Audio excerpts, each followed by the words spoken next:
Donald Trump's pulled it off. Yes, well, he certainly got, will get the Republican nomination, there's not much doubt about that. And I think he's now got a better than 50-50 chance of becoming president. Quite simply, I think, although there's a large portion of the population who don't like either Trump or Clinton, I suspect they'll like Trump less than they're starting to not like Clinton. So I actually feel that he will be the president. And as I said last time I was on your show, I believe he really is the messenger for some messages out there that the establishment really need to be looking at. One, the total corruption of the political system in the United States and how you get there. The campaign is incredibly expensive normally, and so they get funders, backers, and big business back each potential candidate. And the only reason they do so is for some degree of payback afterwards. And I think the system is the supporters of the Trump see that he funded that himself, and so consequently they see he's a self-made man and he will make America great again. Do you think the world's holding its breath? Yes. There's no doubt about that. I think virtually every other political commentator in the world is saying that, surely America couldn't be electing Trump. I think they will. I think there's a huge amount of dissatisfaction in the baby boomers because of the financial situation around the world, and I think he's one of those people who have highlighted various activities that have struck a nerve for the over 60s.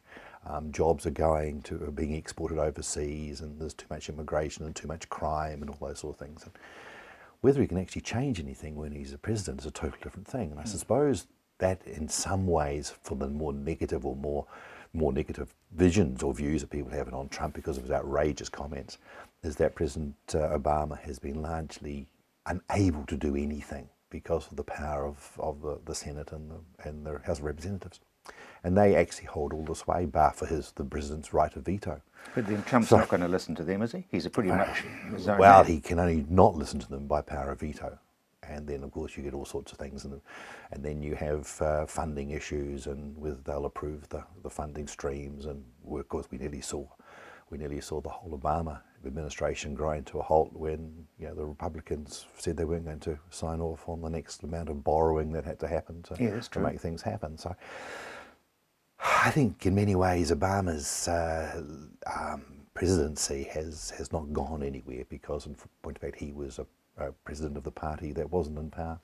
It is definitely a two-horse race. There's no room for independents to form. No. In my opinion, that's just the Republicans completely shooting themselves in the foot and being out of power for another 8 years, and they don't like that at the best of times. So, no, I think there's increasingly we're seeing other parts of Republicans coming to in behind Trump. As I say, he's the messenger. He's a strange sort of messenger in some ways, but I think we as a world need to look at what the reasons behind his popularity are, and I think that is far more important. Now, interest rates, we thought we were being real smart, but the whole world's done the same thing. Yeah, it's just been a race down to the bottom. And to a lot of people, it's been a race to negativity. And in some jurisdictions, like Japan, Switzerland, there's negative interest rates. So you go along to the bank and put your money there, and they'll charge you to have the money there. Which is really stealing money from someone because they're still lending the money out and earning interest. So it's hopeless. So really, the Fed in the United States, Janet Yellen, is starting to say that they're going to put it up again, the interest rates up again, June or most likely July. And I think we're going to need reserve banks around the world to start putting up the interest rates because dropping the interest rates just hasn't worked. Yes, they have to accept some form of inflation. Yes, it may slow down people borrowing, but we're really talking minor amounts of money anyway. But surely that can be offset by the fact that the people who are going into retirement or who are in retirement start getting an income because they will spend. At the moment, they're not spending anything. Well, they've got nothing to spend. Well, they're only spending their capital, and there's no income, and so consequently, we've found that if only one jurisdiction uses the lowering of the interest rates to improve their economy, then it works. If everyone does it, then we're just going downhill on a spiral.